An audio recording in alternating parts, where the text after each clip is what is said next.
Hello, everyone. I'm here with Steve Cope, President and CEO of Silver VIPR. We're doing the backstage interviews for the Metals Investor Forum.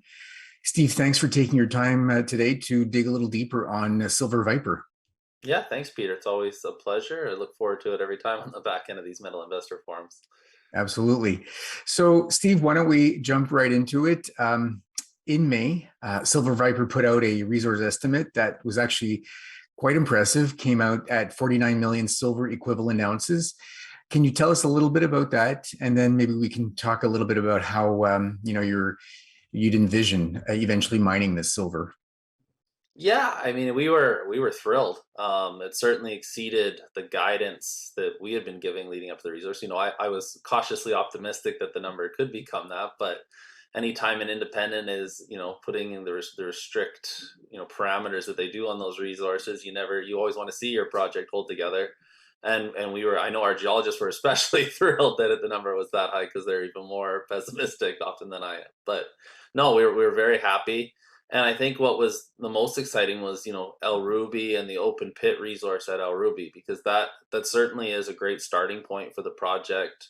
The fact with our metallurgy and that resource showing it, already the size that I think it would make sense to economically open pit that portion of the project as well as, small portions of the historic area.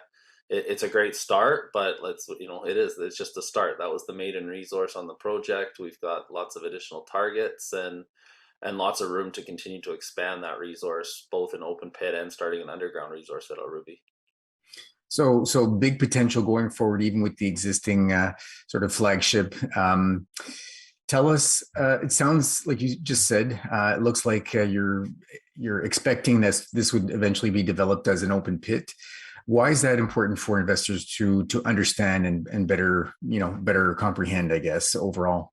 Yeah, I mean, and not just an open pit. I guess, I mean, to me, it's the cheapest method of mining in the world: open pit heap leach mining. And so, why it's important is it can give you a quick payback. It's lower capex than a lot of other types of mine. It becomes a big earth moving operation. I mean, it's you crush, as we optimize further our metallurgy, it's becomes a crushing. Just you really finding that optimal size to crush, move it to the pads, and then let the cyanide leach process happen. But it's a very low capex. It's a great, it's what the state is known for already. And so if you can get that quicker payback typically on your capex, and then what I'm envisioning, and obviously what we're going to be moving forward into this year, is building the underground resource and having the mine move into that through its life cycle. That makes sense. Where does blue sky potential exist at La Virginia from this point? There's definitely still lots of blue sky for that open pit at El Ruby. It's still open along strike, both to the north and the south. That's probably getting close to the bottom of where the pit would be from the size that we on that resource. So anything below that would start to become an underground resource. One of the big blue sky targets that we're going to be testing later this year is that contact between the rhyolite package and the meta sediments, and we don't know where that contact is, so we're doing some geophysics starting at the end of October. That's 3D IP and magnetotellurics, which is going to give us an idea and light up the structures and where the rock types change at depth. And this type of deposit, it's that contact that actually ends up delivering oftentimes your bonanza grades and widths, even though we've had some pretty spectacular grades already. But similar to Dolores, similar to other projects that are this type of model around the world, it's that contact that makes them these large multi-million ounce gold silver deposits and base metals. And so we're going to see what the geophysics says, and then the plan is to move some bigger rigs, or a big rig, at least one rig, to go and test that contact after we see kind of roughly where it'll be. And that testing should start probably in late November, early December. So hopefully we can have some results back on that by January, February of next year. But in the interim, you mentioned blue sky, and that's one target. We're going to continue to expand El Ruby itself, and then as we're doing that geophysics work, we want to keep the rigs away from that area so they don't mess with any of the magnetic signatures that's going on. So they're going to move up and test two targets that have previously never been tested in the La Colmena target and the Peridones target. Both look similar to Ruby. They're breccia structures that have been identified at surface, and if we can find another El Ruby, that would just, obviously we'd be thrilled and further advance the size potential of the deposit. So obviously, it's quite the resource that you've delineated so far. What did you see that maybe other previous operators missed when you took over the project?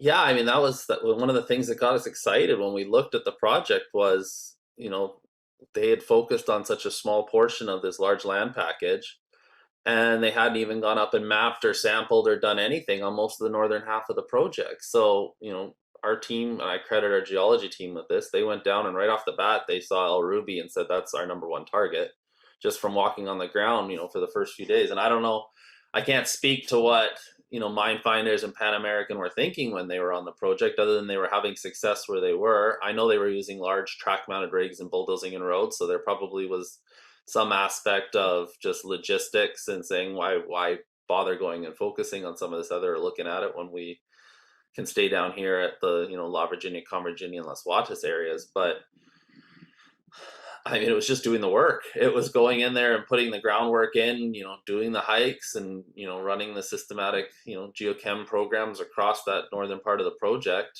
I mentioned one of those geophysics targets, and that when we just, or not geophysics, one of the targets we're going to be testing here shortly in Paradonis, and we identified that as we were cutting the lines for the geophysics program. So again, it's just, getting boots on the ground and spending that time and putting in that extra work, and not just, sitting there drilling and relying on where you're having success. So I don't know why 100% they didn't do it. I heard, they may not have had land access agreements in place at that time. They were focused on the success they were having.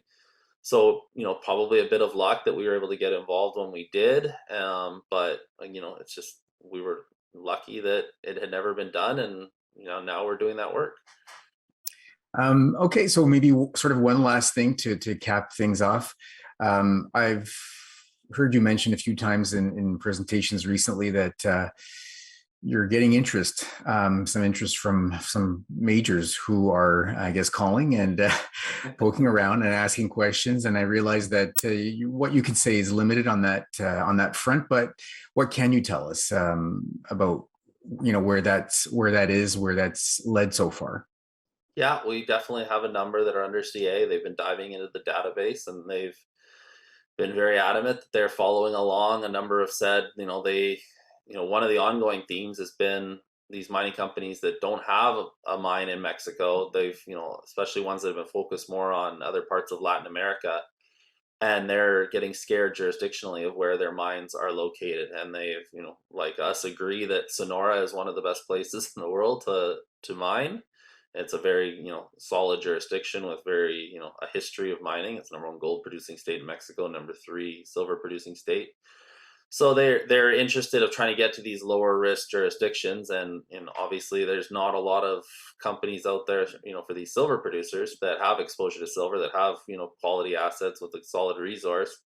And so it can't help but be on a lot of their radars. So we'll see what happens as we move forward. Obviously, we don't want to sell too quickly and not, sell for the right price. But if someone, comes along and makes that offer that's too good to refuse, then it's our job, and we'll do what's best for our shareholders. Excellent. Well, yeah, it sounds like exciting times for Silver VIPR, and a lot of catalysts over the next few months. We'll be sure to keep following the story and see the progression. Yeah, we're certainly very excited and looking forward to when we get those assays back. Absolutely. Thanks so much, Steve, for that update. Really appreciate it, and looking forward to checking back in with you. Thanks, Peter, and thank you for your continued support following the company. We've obviously appreciated this relationship, and we look forward to doing further metals investor forums as they come up. It's always a pleasure. All right. Thanks so much once again. Take care. Thank you.